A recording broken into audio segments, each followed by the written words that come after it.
ایک مرتبہ مجھے گھر سے اطلاع ملی کہ ایک کالج کی بچی بیعت ہونے کے لیے آئی ہے۔ چنانچہ میں مہمان خانے سے اپنے گھر آ گیا۔ پردے کے پیچھے ایک کالج کی لڑکی تھی، اس نے توبہ کے کلمات پڑھے اور میں نے اس کو کچھ معاملات بتا دیے۔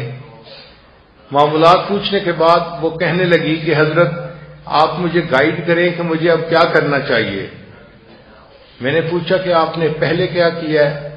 اس نے کہا کہ میں نے بی اے کا امتحان دے دیا ہے اور اب میں فارغ ہو گئی ہوں، اس لیے جو اب آپ کہیں گے میں وہی کروں گی۔ میں نے کہا کہ میں آپ کو ایک مشورہ دیتا ہوں، اگر آپ اس پر عمل کر لیں تو آپ کے لیے بہت فائدہ مند ہوگا۔ اس نے پوچھا کیا؟ میں نے کہا کہ ہمارے مدرسے کے جو وفاق کے امتحان ہیں ان میں تقریباً 4 مہینے ابھی باقی ہیں، تو آپ ایسا کریں کہ آپ اس کے پہلے سال کے اندر داخلہ لے لیں عالمہ کورس میں، اور چونکہ آپ نے بی اے پڑھا ہوا ہے تو آپ کے لیے پہلا سال کی کتابیں پڑھنا اتنا مشکل نہیں ہوگا، اور ہم آپ کی اسپیشل فیور بھی کریں گے کہ جو مدرسے کی معلمات ہیں ان سے گزارش کریں گے کہ آپ کو دن میں بھی پڑھائیں، اور جب مدرسے کی بچیاں چلی جاتی ہیں ڈے اسکالر تو اس وقت میں وہ آپ کو 1-on-1 بیسس پہ ٹائم دے کے مزید بھی ٹیوشن ورک کریں تاکہ آپ کی پروگرس اچھی ہو جائے۔ اس نے کہا ٹھیک ہے، میں اپنی امی سے بات کر کے کل آ کے داخلہ لے لوں گی۔ چنانچہ وہ بچی گھر واپس گئی، اس نے اپنی والدہ سے اجازت لی اور اگلے دن آ کے اس نے مدرسے میں اپنے نام کی رجسٹریشن کروا دی۔ اس نے پڑھنا شروع کر دیا۔ ہم نے بھی معلمات سے کہہ کے اس کا ایک اسکیجول بنوا دیا کہ وہ دن میں بھی کلاس کے ساتھ پڑھے اور جب دوپہر کو کلاس سے چھٹی ہو جائے تو پھر وہ ٹیوشن ورک کرے تاکہ جو اس کا کورس رہ گیا ہے اس کو بھی وہ کور اپ کر لے۔ چنانچہ اس طرح اس بچی کی تعلیم کا سلسلہ بہت اچھا چلنا شروع ہو گیا۔ بچی بھی بہت شوق سے پڑھنے لگ گئی۔ ہم مطمئن ہو گئے کہ اللہ تعالیٰ نے فضل فرما دیا۔ پھر ایک دن ایسا ہوا کہ مجھے گھر والوں نے اطلاع بھیجی کہ جی فلاں بچی جو ہے وہ آج صبح سے رو رہی ہے اور کسی سے کوئی بات ہی نہیں کر رہی، اور بس اس کی آنکھوں سے آنسو ہی ٹپکتے چلے جا رہے ہیں۔ میں نے بھی اس سے بات کرنے کی کوشش کی ہے تو اس نے مجھ سے بھی بات نہیں کی، تو آپ پلیز گھر آئیں اور آپ آ کے اس سے بات کریں، ہو سکتا ہے کہ وہ آپ کے سامنے اپنی بات کو کھول دے۔ چنانچہ پھر میں مہمان خانے سے گھر آیا، اس بچی کو ہم نے پردے کے پیچھے بٹھایا، اس سے میں نے پوچھا کہ کیا ہوا۔ جیسے ہی پوچھا کیا ہوا، اس بچی نے تو اونچا اونچا رونا شروع کر دیا، ایسے جیسے گھر کا کوئی بندہ فوت ہو جاتا ہے نا، اس طرح غمزدہ ہو کے وہ بچی رو رہی تھی۔ تو مجھے محسوس ہوا کہ some thing is seriously wrong some where, بچی بہت زیادہ دکھی ہے، پریشان ہے، تو اس کی پریشانی کا کوئی حل ڈھونڈنا چاہیے۔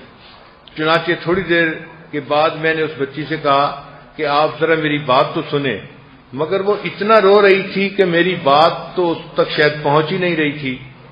تو پھر میں نے تھوڑی دیر کے بعد اسے کہا کہ دیکھیں، اگر تو آپ کا مسئلہ رونے سے حل ہوتا ہے تو میں بھی تھوڑی دیر آپ کے ساتھ بیٹھ کے رو لیتا ہوں، اور اگر میری بات سن کے اس پر عمل کرنے سے مسئلہ حل ہوتا ہے تو آپ رونا بند کریں اور میری بات کو سنیں۔ چنانچہ اس بچی نے ہمت کر کے جو چپ ہو گئی، سسکیاں لے رہی تھی، اور اس نے پھر میری بات سنی۔ میں نے اس سے کہا کہ آپ مجھے بتائیں کہ آپ کا مسئلہ ہے کیا تاکہ اس کا کوئی حل سوچا جائے۔ اس نے کہا جی کہ مسئلہ یہ ہے کہ میرے والدین نے میری شادی کی تاریخ طے کر دی ہے امتحان سے 3 دن پہلے۔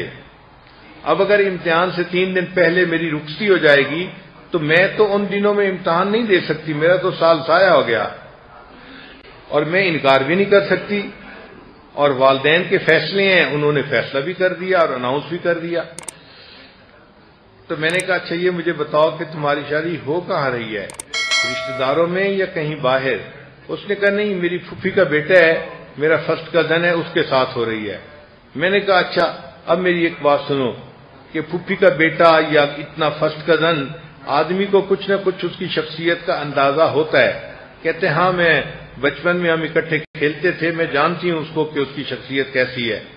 میں نے کہا اچھا یہ بتائیں کہ جب آپ ایسا کریں کہ آپ اپنی امی سے یہ کہیں کہ شادی کے جو کپڑوں کی تیاری ہے وہ آپ نے کرنی ہے اور میری باقی بہنوں نے کرنی ہے. میں مدرسے پڑھتی رہوں گی اور جس دن رخصتی ہے اس سے ایک دن پہلے میں مدرسے سے واپس آ جاؤں گی. اس نے ماں سے بات کی تو والدہ نے بات کو مان لیا. چنانچہ بچی مدرسے میں پڑھتی رہی اور جس دن اس کی رخصتی تھی اس سے ایک دن پہلے وہ مدرسے سے گھر واپس گئی. پھر بعد میں شادی کے بعد اسے واقعہ سنایا کہ جب میں گھر گئی تو میری ساری رشتہ دار خواتین آئی ہوئی تھیں، وہ بڑی انتظار میں تھیں. جیسے ہی میں گئی مجھے کہنے لگ گئیں تم کہاں چلی گئی تھی، ہم تمہارے انتظار میں بیٹھی تھیں. پھر امی نے مجھے کہا کہ دیکھو وہ جو مہندی لگانے والی عورت ہے وہ آئی ہوئی ہے، تمہارے انتظار میں ہے، جلدی کرو ہاتھ پاؤں پہ مہندی لگوا لو. اب ہاتھ پاؤں پہ مہندی لگوانا تھا تو وہ کہنے لگی کہ میں نے امی سے کہا کہ امی مجھے لوگوں کے سامنے بیٹھ کے مہندی لگوانے میں حیا محسوس ہوتی ہے، کتنا اچھا ہو کہ آپ مجھے اوپر کی سٹوری پہ بھیج دیں. ہمارے گھر کے اوپر کی سٹوری پہ بھی کچھ کمرے تھے تو امی نے کہا ٹھیک ہے تم اوپر چلی جاؤ. چنانچہ میں اوپر چلی گئی، وہاں تنہائی تھی، وہاں میں نے ہاتھوں پہ بھی مہندی لگوا لی، پاؤں پہ بھی مہندی لگوا لی اور بیٹھ گئی. اب اکیلی تھی تو میں نے اپنی چھوٹی بہن کو بلایا اور اس کو کہا کہ دیکھیں میں آپ کو اتنے پیسے دوں گی، آپ میری مدد کریں. اس نے پوچھا کیا؟ میں نے کہا مدد یہ ہے کہ یہ جو میری کتاب ہے نا اس کا صفحہ آپ آ کے الٹ جایا کریں، کیونکہ میں مہندی کی وجہ سے اس کا صفحہ الٹ نہیں سکتی. چنانچہ میری چھوٹی بہن آ کے کتاب کا صفحہ الٹ جاتی اور میں اس کتاب کو بیٹھی پڑھ رہی تھی اور وہ کتاب صرف اور نحو کی تھی. کہنے لگی کہ اس رات بھی میں پوری رات صرف نحو کی کتابیں پڑھتی رہی، حتیٰ کہ رخصتی والے دن جب میں جدا ہو رہی تھی تو میں دلہن بنی ہوئی تھی اور میرے پاس میک اپ کا جو ہے نا باکس تھا جو میں نے اپنے ساتھ رکھنا تھا.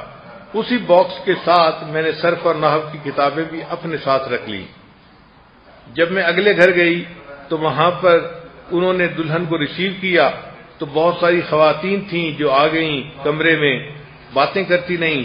پھر کچھ دیر کے بعد خواتین نے کہا کہ اچھا اب ہم جاتی ہیں کیونکہ آپ کے شوہر نے آنا ہے. خواتین چلی گئیں.